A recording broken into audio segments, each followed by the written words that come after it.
আসসালামু আলাইকুম। আজকের রেসিপি হচ্ছে চিংড়ি দিয়ে কলমি শাক ভাজি। এর জন্য এখানে ১ আঁটি কলমি শাক নিয়েছি। এখন শাকের যে শক্ত ডাঁটা আছে সেই শক্ত ডাঁটা ফেলে শাকগুলো ভালো করে ধুয়ে শাকগুলো কুচি করে কেটে নেব। শাকগুলো কুচি করে কেটে কড়াইতে ঢেলে নিয়েছি। এখন এখানে কাঁচামরিচ ফালি আর লবণ দিয়ে শাক সেদ্ধ করে নেব।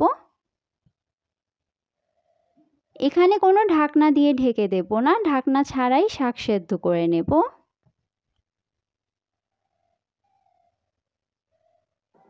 শাক কিছুক্ষণ জাল দেওয়ার পরে শাকের এখান থেকে পানি বের হয়ে গিয়েছে। এখন জাল দিয়ে শাকের এই পানি সম্পূর্ণ শুকিয়ে নেব।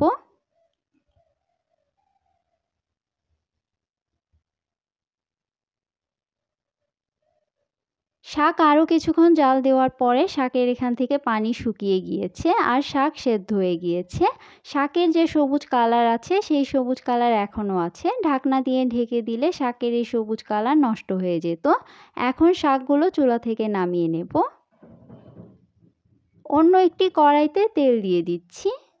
তেল কিছুটা গরম হয়ে এলে এখানে শুকনো মরিচ দিয়ে দিচ্ছি। শুকনো মরিচ মাঝখান থেকে ছিঁড়ে দিয়েছি। এখন এখানে কিছু রসুন কুচি দিয়ে দিচ্ছি আর কিছু পেঁয়াজ কুচি দিয়ে দেব। এখন এগুলোর কালার চেঞ্জ হয়ে আসা পর্যন্ত এগুলো ভেজে নেব।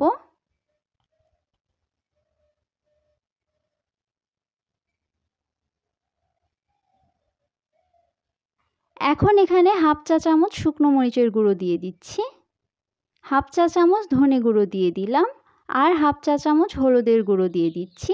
এখন এখানে সামান্য পানি আর লবণ দিয়ে মশলা কষিয়ে নেব।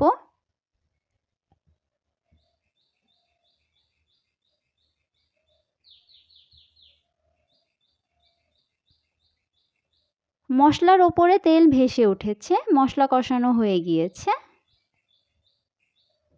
এখানে কিছু ছোট চিংড়ি ভালো করে বেছে পরিষ্কার করে ধুয়ে নিয়েছি। এখন এই চিংড়িগুলো মশলার মধ্যে দিয়ে দিচ্ছি।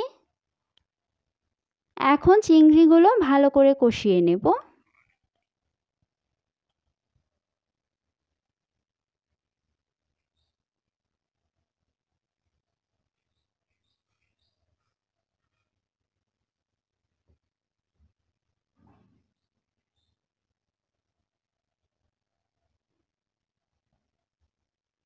চিংড়িগুলো কষিয়ে ভাজা ভাজা করে নিয়েছি। এখন এখানে সেদ্ধ করে রাখা শাক দিয়ে দেব।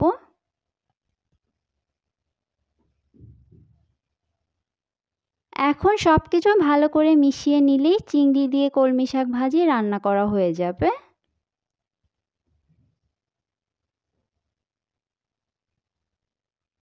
চিংড়ি দিয়ে কলমি শাক ভাজি সার্ভ করার জন্য রেডি হয়ে গিয়েছে। এখন এগুলো চুলা থেকে নামিয়ে নেব। চিংড়ি দিয়ে কলমি শাকের এই ভাজি গরম ভাতের সাথে খেতে দারুণ লাগবে। আপনারাও একবার ট্রাই করে দেখতে পারেন। আজকের মতো আমি এখানেই বিদায় নিচ্ছি। আল্লাহ হাফেজ।